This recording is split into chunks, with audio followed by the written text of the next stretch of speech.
জীবনে যতদিন শুক্রবার পাবেন 4টা আমল করতে ভুল করবেন না। আজকে শুক্রবার না, আমি জানি না 4টা আমল করেছেন কিনা বা করছেন কিনা, আপনারা মিলিয়ে নেবেন। যদি 4টা আমল আজকে না করে থাকেন, আজকে থেকে জীবনে যতদিন শুক্রবার পাবেন 4টি আমল করতে ভুল করবেন না। পারবো তো ইনশাআল্লাহ? ইনশাআল্লাহ। 1, দুরূদ পড়া। আমার বিশ্বনবী দুরূদ সম্পর্কে কত অসাধারণ কথা বলেছেন। একজন সাহাবা এসে বললেন, ইলা রাসূলুল্লাহ সাল্লাল্লাহু আলাইহি ওয়াসাল্লাম, ও নবী, আমি যদি আপনার প্রতি দিনের 1/3 ধরে দুরূদ শরীফ পড়ি আমি কি নিয়ামত পাবো? বিশ্বনবী বললেন, তুমি যদি দিনের 1/3 ধরে আমার প্রতি দুরূদ শরীফ পড়ো তোমার জন্য বিশাল উপকার হবে, আরো বাড়িয়ে পড়লে তোমার জন্য আরো ভালো হবে। সাহাবা মহা খুশি হয়ে গেলেন, ইয়া রাসূলুল্লাহ, আমি দিনের অর্ধেক সময় জুড়ে যদি আপনার প্রতি দুরূদ শরীফ পড়ি তাহলে কি হবে? বিশ্বনবী বললেন, এটা বিশাল শুভ সংবাদ তোমার জন্য, তার চাইতে আরো বাড়িয়ে পড়লে তোমার জন্য আরো ভালো। সুবহানাল্লাহ।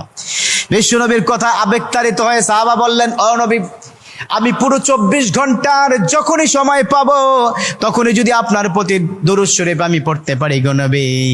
আমার নবী মুচকি এসে বললেন, তাই যদি হয়, ওয়া কানা মাই ফিল জান্নাহ, ও আমার সাহাবা, তুমি যদি 24 ঘন্টা ধরে যখন সুযোগ পাও তখনই দুরূদ শরীফ পড়ো, তুমি আমার সাথে আল্লাহর জান্নাতে যাবে। সুবহানাল্লাহ। এর মানে দুরূদের কি পাওয়ার! দুরূদ এত অসাধারণ। কেউ যদি মান করা দুরুদান, যে ব্যক্তি দুরূদ পড়বে আল্লাহ পাক তার মর্তবা, তার মর্যাদা 10 গুণ বৃদ্ধি করে দিবে। সুবহানাল্লাহ পড়েন।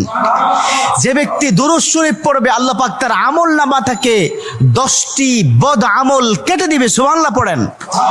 যে ব্যক্তি দুরূদ শরীফ পড়বে আল্লাহ পাক তাকে 10টি নিয়ামত দান করবেন, যে নিয়ামত সে কখনো ভাবতে পারেনি। সুবহানাল্লাহ পড়েন। তার মানে দুরূদ শরীফ কি কত অসাধারণ না? মান লাজিমাল ইস্তেগফার। দ্বিতীয়টি হচ্ছে ইস্তেগফার পড়া। জুমার দিনে অবশ্যই ইস্তেগফার পড়বেন। ইস্তেগফার কত অসাধারণ কথা। মান লাজিমাল ইস্তেগফার গফিরা লাহু মা তাকাদ্দামা মিন জামবি। যে ইস্তেগফারটাকে লাজিম করে নেয়, অর্থাৎ কথায় কথায় সময় পেলে আস্তাগফিরুল্লাহ আস্তাগফিরুল্লাহ আস্তাগফিরুল্লাহ আল্লাযী লা ইলাহা ইল্লা হুয়াল হাইয়ুল কাইয়্যুম ওয়া আতুবু ইলাইহি। কোথাও ভুলে হয়তো একটু ফেসবুকে কোন একটা নারীর ছবি চলে আসলো, আস্তাগফিরুল্লাহ স্কিপ করে দিল। এরকম ইস্তেগফার যে ব্যক্তি লাজিম করে নিল, কথায় কথায় সুযোগ পেলে যে ইস্তেগফার পড়ে, আল্লাহ পাক তার পিছনের গুনাহগুলো ক্ষমা করে দেয়। সুবহানাল্লাহ। তৃতীয় নম্বর কাজ দেব, জুমার দিনে ভুল করবেন না, সেটা হলো ফজরের নামাজটা আদায় করতে ভুল করবেন না। এখন যদি আমি জিজ্ঞাসা করি, মাশাআল্লাহ এখানে যতজন আছেন আজকে ফজরের নামাজ পড়ছেন কিনা, মনে হয় না আমি খুব বেশি পাবো যে ফজরের নামাজ পড়েছেন। আর 4 নম্বর যেটা হচ্ছে, জুমার দিনে যতদিন জুমার দিনে আপনি পাবেন সবার আগে মসজিদে প্রথম কাতারে আসবেন। বিশ্বনবীর হাদিস যে প্রথম কাতারে সর্বপ্রথম মসজিদে প্রবেশ করবে রব্বে কারীম তার আমল নামায় উটের গায়ে যে পরিমাণ পশম থাকবে সম পরিমাণ পশমের সওয়াব তার আমল নামায় আল্লাহ পাক দিয়ে দিবে। সুবহানাল্লাহ। তা 4টা আমল করবো তো ইনশাআল্লাহ। আল্লাহ পাক কবুল করে নেক। আমিন।